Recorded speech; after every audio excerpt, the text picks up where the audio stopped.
బంగారు పండ్లు అనేటువంటి అనుదిన వర్తమాన కార్యక్రమం చూస్తున్న మీ అందరికీ ప్రభువైన యేసుక్రీస్తు వారి శ్రేష్టమైన నామంలో వందనాలు శుభములు తెలియజేసుకుంటూ ఉన్నాను. మనం నిన్నటి నుంచి ధ్యానం చేస్తున్న ఒక అంశము, ఎందుకు ఈ విధమైనటువంటి కష్టము, నష్టము, కరువు, లేమి, అవసరతలు ఇవన్నీ కూడా ఎందుకు నా జీవితంలోనికి ఇలా ఎలా చేయబడ్డాయి అనేటువంటి విషయాన్ని ధ్యానం చేస్తూ ఉన్నాం. మనం న్యాయాధిపతుల గ్రంథంలో 21వ అధ్యాయం 25వ వచనంలో ఏముందంటే, ఇజ్రాయేలీలకి రాజు లేడు కాబట్టి ప్రజలందరూ ఎవరి ఇష్టం వచ్చినట్లుగా వాళ్ళు ప్రవర్తిస్తూ ఉన్నారు అనేటువంటి ఒక మాటని మనం అక్కడ చూస్తున్నాం. ప్రజలందరూ ఎవరి ఇష్టం వచ్చినట్లు వాళ్ళు ప్రవర్తిస్తున్నారంట. వారికి ఒక రాజు లేడు, వారిని నడిపించడానికి ఒక నాయకుడు లేడు. ఈ ప్రజలు దేవుడు నడిపించిన నడిపింపును మర్చిపోయారు, దేవుడు ఎట్టివాడో మర్చిపోయారు, ఎలా వారిని విడిపించాడో మర్చిపోయారు, అసలు దేవుడు ఎట్టి పరిశుద్ధుడో మర్చిపోయారు, దేవుడు ఏ విధంగా తన ప్రజలను సెపరేట్గా ఉంచమని ఆయన కోరుకుంటాడో మర్చిపోయారు. వాళ్ళు ఎక్కడికి వెళితే అక్కడ, ఎటువైపు కావాలంటే అటువైపుకి, ఏది చెయ్యాలి అని మనసుకు అనిపిస్తే అది చేసేస్తూ, ఎలా ప్రవర్తించాలని వాళ్ళకి అనిపిస్తే అలా ప్రవర్తించేస్తూ, ఎవరు ఏది చెప్తే అటువైపుకి జోగిపోతూ, ప్రజలందరూ దేవునికి విరోధులుగా మారిపోయి అసలు భయము లేకుండా జీవిస్తున్నారట ఆ దినాలలో. కాబట్టి వారి జీవితాలలోనికి లేమి వచ్చింది, కరువు వచ్చింది, చెర వచ్చింది, కష్టం వచ్చింది, నష్టం వచ్చింది. ప్రియమైన దేవుని బిడ్డలారా, మనకి బైబిల్ గ్రంథంలో ఉన్నటువంటి అనేకమైన విషయాలు ప్రస్తుతం మనం వెళుతున్నటువంటి మన జీవితానికి ఎంత దగ్గరగా ఉన్నాయో మనం చదివినప్పుడు, చూసుకుంటున్నప్పుడు, ఒకవేళ మా జీవితాల్లో కూడా ఇలా ఏమైనా దేవునికి ఆయాసకరముగా మేము ప్రవర్తించామా అనేటువంటి విషయాన్ని పరిశీలన చేసుకోవాలి.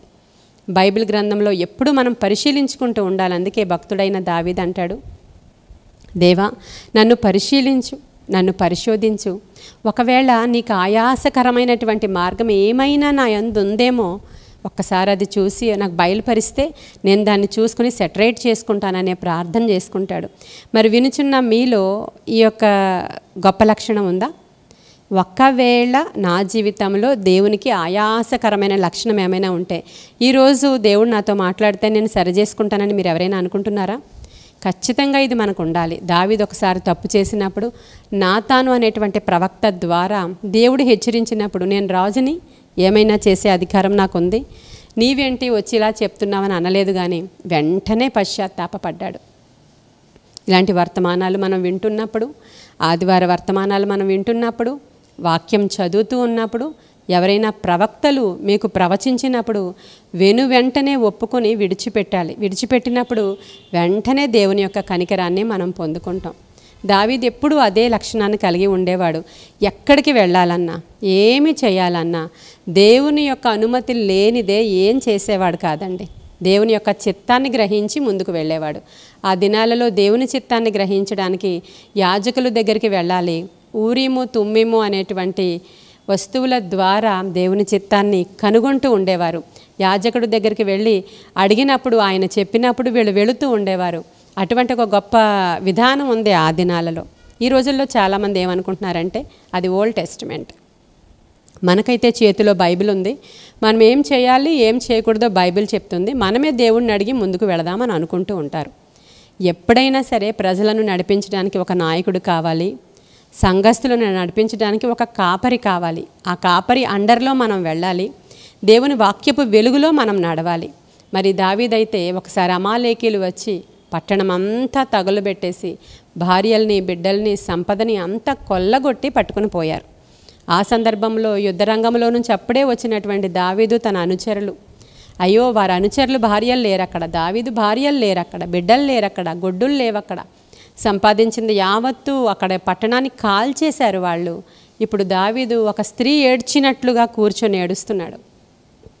అక్కడ దావీదు అనుచరులందరూ నీ వల్లే ఇదంతా అయిందని దావీదును కొట్టడానికి రాళ్ళు ఎత్తుతున్నారు కొట్టాలని చెప్పి. ఆ సందర్భంలో దావీదు వారి మీద తిరగబడలేదు.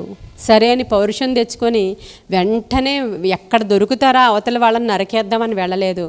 దేవుని సన్నిధిలోనికి వెళ్ళి, నాయనా ఎవరు ఎక్కడికి వెళ్ళిపోయారో, ఎక్కడికి వెళ్ళని చెరబట్టుకుని వెళ్ళిపోయారో, నేను ఒకవేళ వెనకాల వెళితే అమాలేకీలు నేను పట్టుకుంటానా, తిరిగి నేను పోగొట్టుకున్న దాన్ని తెచ్చుకోగలనా అని అడిగినప్పుడు ప్రభువు అంటున్నాడు, నువ్వు పోగొట్టుకున్న సమస్తాన్ని తెచ్చుకుంటావు, బయలుదేరి వెళ్ళు. హల్లెలూయా.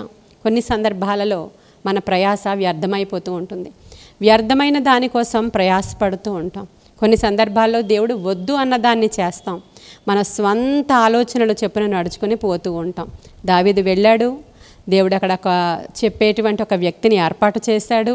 ఒక ఐగుప్తుడు అక్కడ జబ్బుతో పడి ఉన్నాడు, వాడు చెప్పాడు, వీళ్ళందరూ ఎక్కడికి వెళ్ళారు. దేవుడు గైడెన్స్ ఇస్తే ఆయన ఏమైనా చేస్తాడు. వెళ్ళాడు, సమస్తము సంపాదించుకున్నాడు. పోగొట్టుకున్న దానికంటే మరీ అధికంగా ఎవరైతే దోచుకుని పోయారో వాళ్ళ దగ్గర నుంచి దోపు సొమ్ము కూడా సంపాదించుకొని అంతా పట్టుకుని వచ్చాడు. కారణం, దేవుని దగ్గర విచారణ చేయువాడు దావీదు, అడిగి తెలుసుకునేవాడు. ఈ దినాలలో మన ఇంట్లో కరువుకి, కష్టానికి, నష్టానికి, బాధలకి కారణం ప్రభువు దగ్గర మనం విచారణ చేయడం లేదండి. నా పెళ్ళి నా ఇష్టం, నా చదువు నా ఇష్టం, నా ఉద్యోగం నా ఇష్టం, నా డబ్బులు నా ఇష్టం, నా పిల్లలు నా ఇష్టం, వారికి నేను ఇష్టం వచ్చినది వాళ్ళ భవిష్యత్తులో చేస్తాను అనేటువంటి నైజము మనకు పెరిగింది. అయితే దేవుని గ్రంథం దాన్ని యాక్సెప్ట్ చేయదు. ఎందుకంటే దేవుని చిత్తానుసారంగా మనం వెళ్ళాలి. ప్రతివానికి కూడా దేవుడు అంటే స్వచిత్తాన్ని ఇచ్చాడు. మీరు చేయొచ్చు, ఏం చేయాలనుకుంటున్నారు మీరు చేయొచ్చు. మీ ఎడల దేవునికున్న తలంపులు, మీ ఎడల దేవునికున్న ఆలోచనలు చాలా గొప్పవి. వాటిని మనము వివరించలేము, వర్ణించలేము. నీ ఎడల దేవుని పక్షంలో, దేవుని చిత్తంలో ఏముందో అది గ్రహించడానికి దేవుని మనస్సుని నీవు తెలుసుకోవాలి. నీవు ఒక ఉన్నతమైన స్థితిలోనికి నిన్ను ఉంచాలని, గొప్పవానిగా నిన్ను చేయాలని, దేశాన్ని ఏలువానిగా నిన్ను చేయాలని దేవుని యొక్క ఆలోచన అయి ఉన్నప్పుడు, నీవైతే ఎక్కడో ఒక మూలని చిన్న ఉద్యోగం ఉంటే చాలే, చిన్న వ్యాపారం ఉంటే చాలని నీ జీవితకాలం అంతా గడిపేసిన తర్వాత లాస్ట్లో దేవుని చిత్తం ఇది అని తెలిసిన తర్వాత నువ్వేం చేయగలవు? ఇలాంటిదే నేను ఒక కథ చదివాను. ఒక దైవజనుడు ఆయనకు వచ్చిన దర్శనాన్ని కథ రూపంలో రాశారనమాట. ఒకసారి ఒక భక్తుడు చనిపోయి పరలోకం వెళ్ళాడంట. పరలోక పట్టణం వెళ్ళినప్పుడు ఆయనని ఎదుర్కోవడానికి పేతురు గారు వచ్చారంట. పేతురు గారు వచ్చి వెల్కమ్ చెప్పి ఆయన తీసుకెళ్ళి, ఇదే మీరు ఉండబోయేటువంటి గృహమని బంగారు వీధుల్లో నడిపించుకుని తీసుకుని వెళ్ళి చూపించినప్పుడు ఆయన అదంతా పట్టణం అంతటినీ కూడా చాలా తేరి ఆశ్చర్యంగా చూస్తూ ఉన్నప్పుడు, అసలు మీ పక్షముగా దేవుని యొక్క ప్రణాళిక వేరే విధంగా ఉంది, కానీ మీరు వేరే విధంగా ఇక్కడికి వచ్చారు. ఇప్పుడు అవన్నీ విషయాలు మీకు ఎందుకులే, మీ కొరకు దాచి ఉంచినవి అవగో దానిలో ఉన్నాయని ఒక కబోర్డు చూపించారంట. అక్కడికి వెళ్ళి దాంట్లో ఒక్కొక్కటి తీసి చదువుతూ ఉంటే అసలు దేవుడు ఈ వ్యక్తి గురించి చాలా ఉన్నతమైన ప్రణాళికను వేసి ఉంచారు. ఆయన ఎన్ని దినాలు ఇతను జీవించాలి, ఎన్ని దినాలు ఇతను భూమి మీద ఉండాలి, ఎన్ని దినాలు ఇతను ఆశీర్వాద దినాలుగా ఉన్నాయి, ఎన్ని దినాలలో ఎంతమందికి ఇతను ఉపయోగపడతాడు, ఇవన్నీ రాసి ఉంచారు. కానీ తన బ్రతుకు దినములన్నీ ఒకటే సైకిల్ మీద తన జీవితం జీవిస్తూ అలాగదే పేదరికంలో మగ్గిపోయి ఆఖరికి చనిపోయి మంచిగానే భక్తిపరుడుగానే ఉన్నాడు, కానీ దేవుని చిత్తాన్ని గ్రహించలేకపోయాడు. ఇది ఆయన ఒక దైవజనుడు దర్శనంలో చూసి రాసినటువంటి విషయం. ఇది నిజంగా నిజం. మన పక్షముగా దేవుని ప్రణాళిక ఏమై ఉందని. ఎందుకంటే చాలా సందర్భాలలో నేను దేవునిలోనికి వచ్చిన తర్వాత దేవుని దగ్గర ప్రార్థన చేస్తూ ఉన్నప్పుడు, కనిపెట్టి ప్రార్థన చేస్తున్నప్పుడు మా ప్రణాళిక వేరు. మా అబ్బాయి చిన్నప్పటి నుంచి పైలట్ అవుతాను అంటూ ఉండేవాడు. కొన్ని సందర్భాలలో ఆస్ట్రోనాట్ను అవుతాను అనేవాడు. ఆ తర్వాత నేను సైంటిస్ట్ని అవుతాను అనేవాడు. ఏమవుతాడు, ఏం చదువుతాడు? అసలు ఇక్కడ మామూలుగా 10th పాస్ అయితే చాలు, ఇంటర్ పాస్ అయితే చాలు, తర్వాత ఏదో ఇంజనీరింగ్ పంపించవచ్చు, ఇంకోటి ఏదో చేయొచ్చు అనుకునేవాళ్ళం మేము. ఎందుకంటే నేను సేవలో ఉన్నాను, బాబు కూడా ఎంత చదివినా సేవలోనికి రావాలనేది నేను ఆశపడుతూ ఉండేదాన్ని. వాళ్ళ ఫాదర్ అయితే డాక్టర్ అయితే బాగుండు అనుకుంటూ ఉండేవారు. డాక్టర్ అవ్వాలని ఏ మాత్రం నాకు లేదు. అయితే ఆయన అలా అనుకున్నారు. సరే, నేను కూడా అనేక సందర్భాల్లో బాబు 10thలో చదువుతున్నటువంటి ఆ చదువుని బట్టి, ఆ నాలెడ్జ్ని బట్టి డాక్టర్ అయ్యేంత టాలెంట్ బాబులో లేదనుకునేదాన్ని నేను. అయితే దేవుని దగ్గర విచారణ చేసి 10th అయిపోయిన తర్వాత మేము ప్రార్థన చేస్తున్నాం, ఏ గ్రూప్లో జాయిన్ చేయాలి, ఏం చేయాలి, నీ చిత్తం ఏమై ఉంది, వాడు పైలట్ అంటాడు, సైంటిస్ట్ అంటాడు, ఆస్ట్రోనాట్ అంటాడు, మేము ఎలా తీసుకుని వెళ్ళాలి నాయన అన్నప్పుడు అసలు దేవుని యొక్క కృప ఎంత గొప్పదంటే ఆయన చూపిస్తున్నాడు మా బాబుకి పేరుకు ఎదర డాక్టర్ అనేటువంటి చక్కగా పేరు పెట్టి డాక్టర్ శామ్యూల్ షెరిత్ అనేటువంటి మాటను చూపించాడు. ఆయన చూపించినప్పుడు డాక్టర్ అంటే డాక్టరేటా లేకపోతే మెడికల్ డాక్టరేనా, ఇది కూడా నాకు అర్థం కావట్లేదు.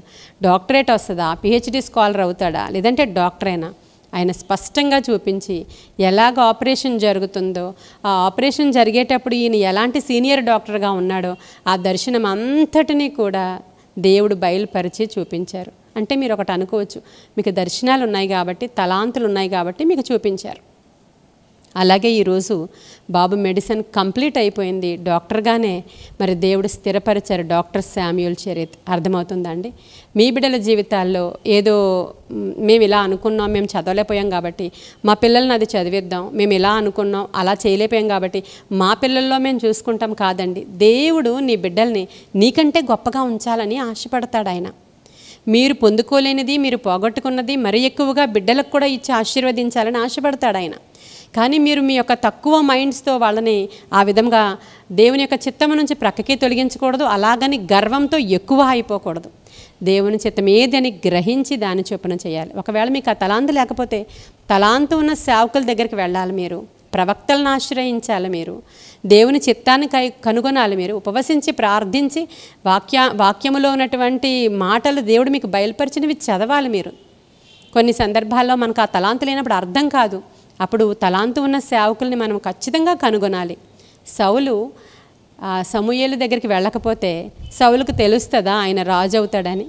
గాడిదలను వెతుక్కుంటూ వెళ్ళి సమూయేలు దగ్గరికి వెళ్ళగానే, నాయనా నీవు గాడిదలు కాపరివి కాదు, నీవు ప్రవక్తవి, నీవు రాజువి, నిన్ను స్థిరపరుస్తున్నానని అభిషేకించాడు. ఎలాగనో నీ పక్షముగా ఉన్న ప్రణాళిక తెలుసుకోవడానికి మీరు ఉపవసించి కనిపెట్టి ప్రార్థన చేసినా మంచిదే, తలాంతులు ఉన్న సేవకుల దగ్గరికి వెళ్ళినా మంచిదే. కాబట్టి నా పక్షముగా ప్రభు చిత్తం ఏమై ఉందో, ఈ స్థలంలో మేము ఇల్లు కొనుక్కోవచ్చా, కట్టుకోవచ్చా అని అడగాలి ప్రభుని. తక్కువ ఖరీదుకి వచ్చేస్తుందని కొనుక్కోవడం కాదు, అపార్ట్మెంట్ ఎంతో బాగుంది, చాలా మోడర్న్గా ఉందని వెళ్ళిపోవడం కాదు.